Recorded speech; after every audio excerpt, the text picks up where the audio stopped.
Assalamualaikum warahmatullahi wabarakatuh.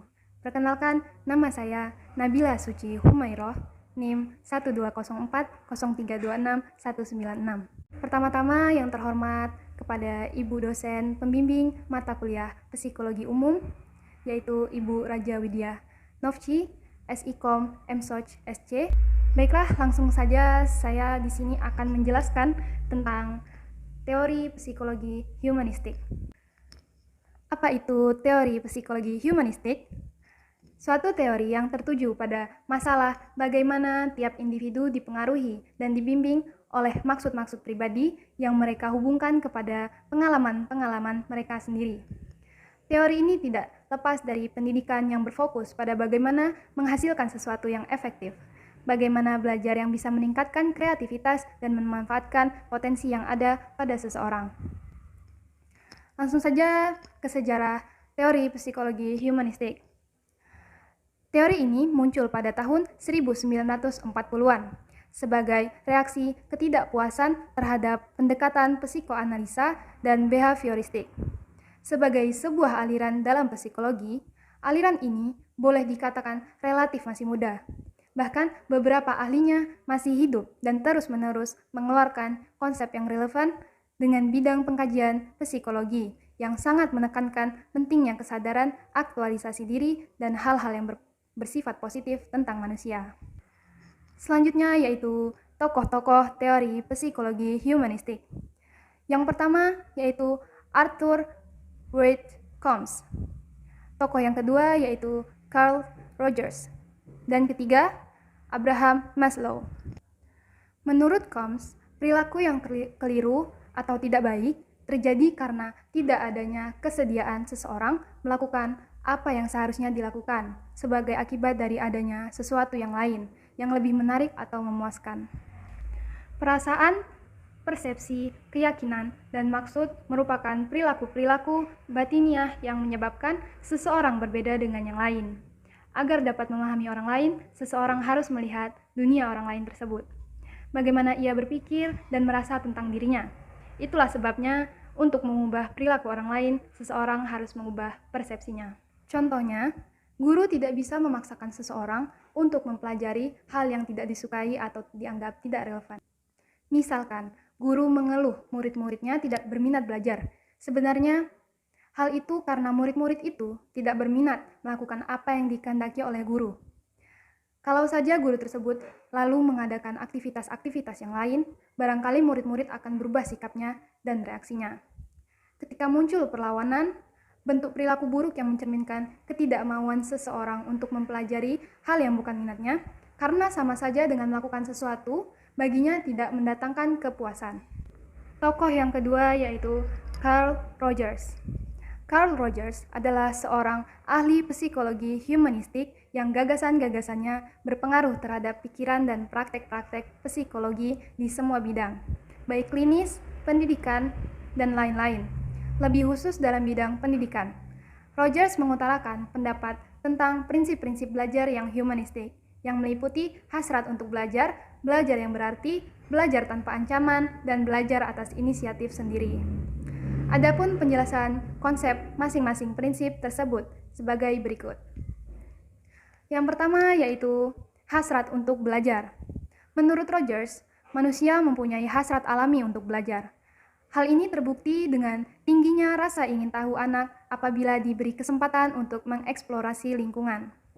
Dorongan ingin tahu untuk belajar ini merupakan asumsi dasar pendidikan humanistik. Di dalam kelas yang humanistik, anak-anak diberi kesempatan dan kebebasan untuk memuaskan dorongan ingin tahunya, untuk memenuhi minatnya, dan untuk menemukan apa yang penting dan berarti tentang dunia di sekitarnya. Prinsip yang kedua, yaitu belajar yang berarti. Belajar akan mempunyai arti atau makna apabila apa yang dipelajari relevan dengan kebutuhan dan maksud anak. Artinya, anak akan belajar dengan cepat apabila yang dipelajari mempunyai arti baginya. Yang ketiga, yaitu belajar tanpa ancaman. Belajar mudah dilakukan dan hasilnya dapat disimpan dengan baik apabila berlangsung dalam lingkungan yang bebas ancaman. Proses belajar akan berjalan lancar manakala murid dapat menguji kemampuannya. dapat mencoba pengalaman-pengalaman baru, atau membuat kesalahan-kesalahan tanpa mendapat kecaman yang biasanya menyinggung perasaan. Prinsip yang keempat yaitu belajar atas inisiatif.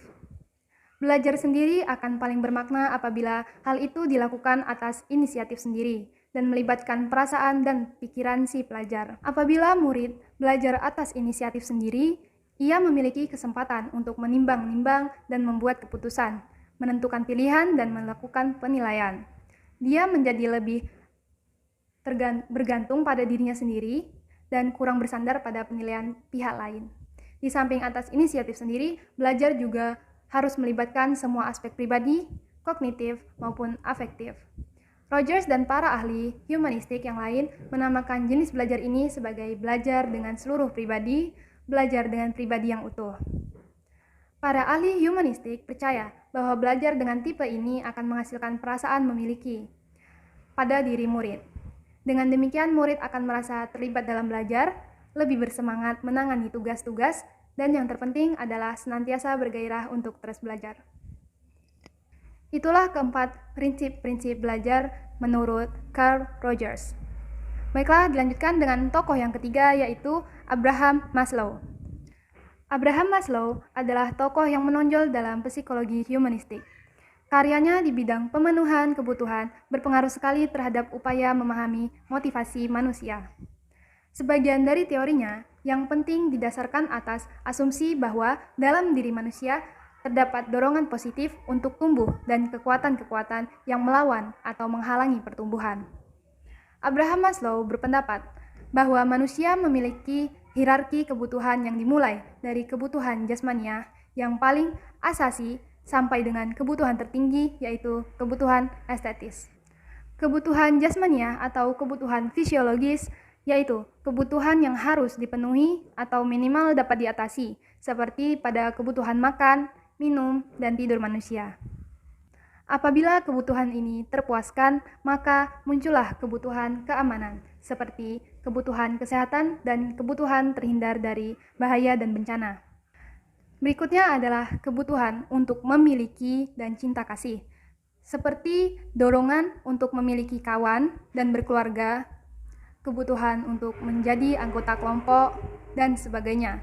Ketidakmampuan memenuhi kebutuhan ini dapat mendorong seseorang berbuat lain untuk memperoleh pengakuan dan perhatian. Misalnya, dia menggunakan prestasi sebagai pengganti cinta kasih.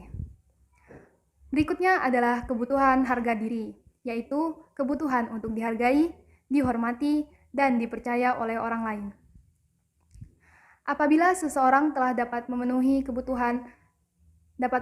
semua kebutuhan yang tingkatannya lebih rendah tadi, maka motivasi lalu diarahkan kepada terpenuhinya kebutuhan aktualisasi diri, yaitu kebutuhan untuk mengembangkan potensi atau bakat dan kecenderungan tertentu. Implikasi dari teori Maslow dalam dunia pendidikan sangat penting. Dalam proses belajar mengajar misalnya, guru mestinya memperhatikan teori ini. Apabila guru menemukan kesulitan untuk memahami mengapa anak-anak tertentu tidak mengerjakan pekerjaan rumah, mengapa anak tidak dapat tenang di dalam kelas, atau bahkan mengapa anak-anak tidak memiliki motivasi untuk belajar. Menurut Maslow, guru tidak bisa menyalahkan anak atas kejadian ini secara langsung. Sebelum memahami, barangkali ada proses tidak terpenuhinya kebutuhan anak yang berada di bawah kebutuhan untuk tahu dan mengerti. Bisa jadi, anak-anak tersebut belum atau tidak melakukan makan pagi yang cukup, semalam tidak tidur dengan nyenyak, atau ada masalah pribadi atau keluarga yang membuatnya cemas dan takut, dan lain-lain. Berikutnya, aplikasi teori psikologi humanistik dalam pendidikan. Yang pertama yaitu pendidikan terbuka. Pendidikan terbuka adalah proses pendidikan yang memberikan kesempatan kepada murid untuk bergerak secara bebas di sekitar kelas dan memilih aktivitas belajar mereka sendiri. Guru hanya berperan sebagai pembimbing.